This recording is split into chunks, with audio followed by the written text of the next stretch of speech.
When musical instrument brands come back from the dead and reign supreme once again. Stay tuned.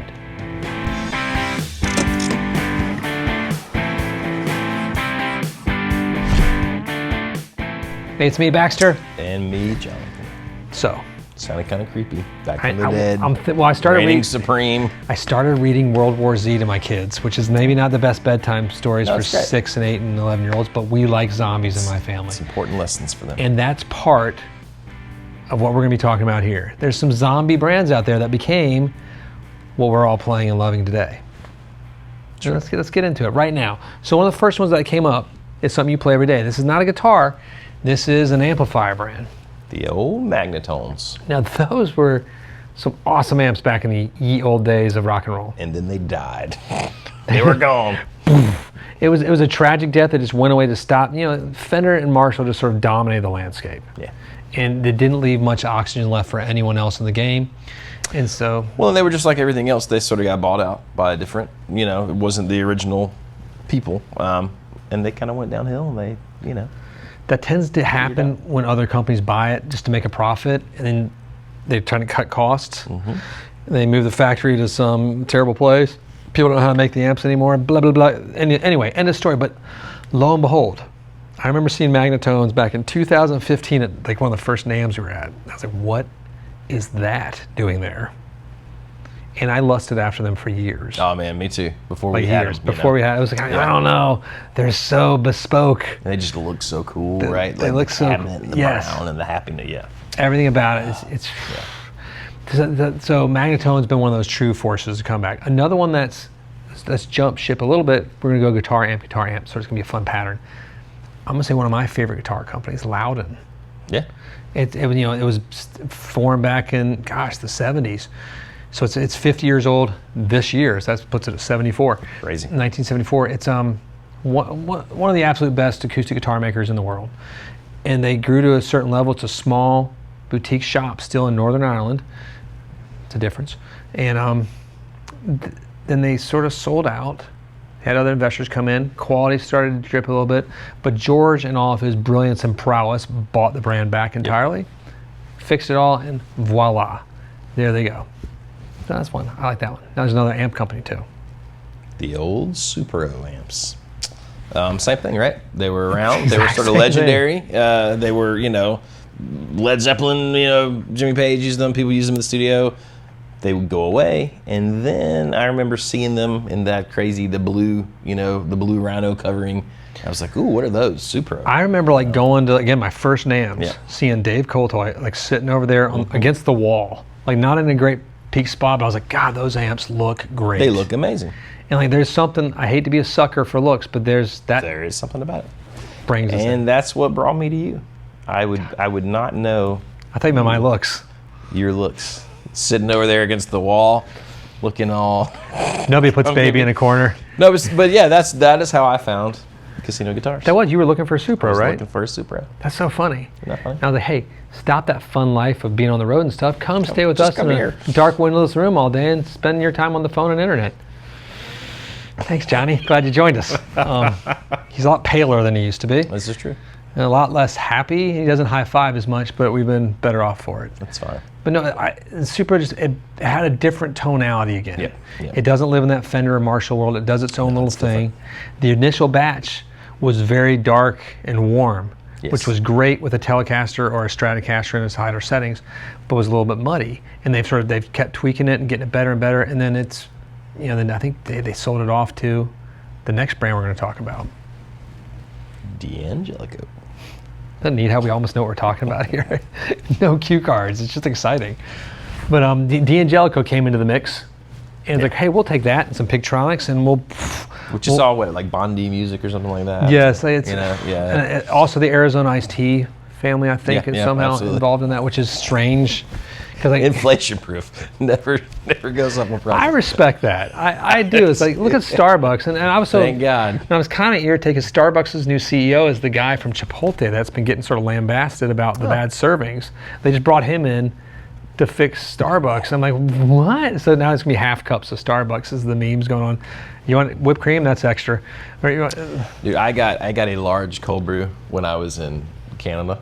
How And it was like, I was like, is this the child size? What is happening? Because they just don't eat what we do.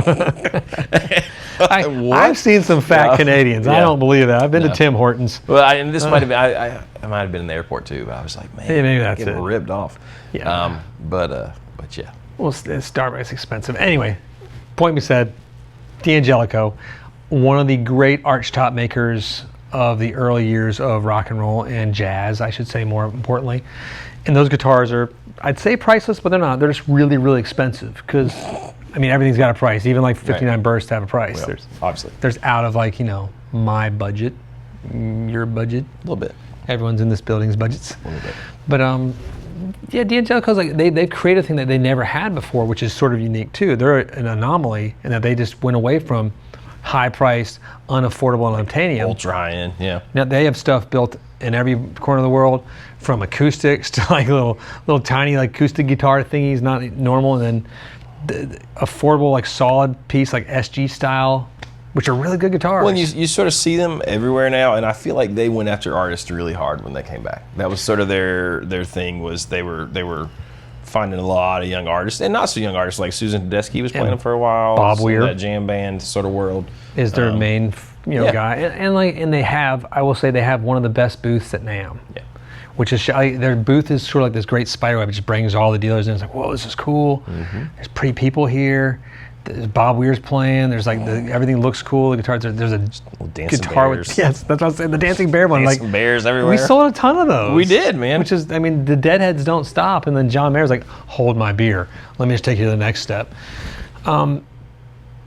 Guild is another one. Yep, Guild's kind of a funny one, right? It's strange. This is the one that's sort of in the middle, because they were one of the best acoustic guitar makers of the 70s, I think. They were awesome. Whereas all the other makers sort of went off the rails there. Right. They're like, no, we got this. Yeah, they were the mains. We'll keep it going, guys. Yeah. But you get your stuff together. Yeah, still a Guild 12 string is hard to beat as far as pure power and tone. It's just something like Richie Havens just crushing his Guild at Woodstock. It's hard to imagine anything else. They were bought by Fender. Yep. And Fender was going to sort of bring it to the masses in a different scale. Unfortunately, the exact opposite happened, and it's pretty crushed Guild. Ran them into the ground. Took this thing that was going like you couldn't Fenderize Guild. Like Fender hasn't figured out acoustic guitars yet. I was gonna say anything. Any acoustic thing that Fender has their finger in, maybe not. But hey, now we got the Highway Series. It's fine. Sorry. The corporate execs are watching right now. You're in trouble. No, but I remember when Fender took over, right? And it was like, I remember watching like the Goo Goo Dolls and seeing him playing gonna be big awesome. Jumbo Guild like down at his knees. We're gonna like and, Tom Petty custom Guilds by Fender, and it's gonna be. And I remember that it was so exciting. Yeah, but it was exciting for a minute, and it made me want to Guild there for a while. Even the electric, because I got into like one to Starfire or like the SG looking one, or so they're cool. Like I think Derek has some original ones. He has multiple original ones, and they're cool. They're very cool. But they're much cooler than the new ones became. Yeah. And then they're sort of coming back slowly. So we have. They're sort of recovering from that. It was a bit of a beat down. Now Harmonics. I said Harmonics. Harmonic. Oh gosh. I'm gonna call them Electro Harmonics. It's funny you could call them so many different things. EHX. It's they were like a 1968 style company, crushing it. Some of the best pedals you've ever played. But they found some hard times. So a guy packed it up, moved over, and started up Sovtek. Why wouldn't you go to Russia to continue your business? Cheap tubes was the first reason. Like he could make tubes, and everybody wanted them, ate them up. That was the seed money for Sovtek. Then that's going really well. So you have these Russian-built ones and then you could move it back over here, and then it's bigger than it's ever been, or he probably could have ever imagined it being. Well, and that's an interesting story, right? Sean is sort of the authority. I call him the guru on pedals and fancy toilet seats. It's a weird thing. But it is fun. That's a neat one to look into and read about the history because of the whole Russian thing. When I have an original small stone in the wooden box, which Sean was letting me know, that's a valuable pedal now. I'm like, I just remember my daddy got me a wooden box pedal. It was cool. Now, I've saved the last for maybe the best, and the one that's most surprising. A little small company. This little small startup called Fender Guitars was nearly at bankruptcy in 1985.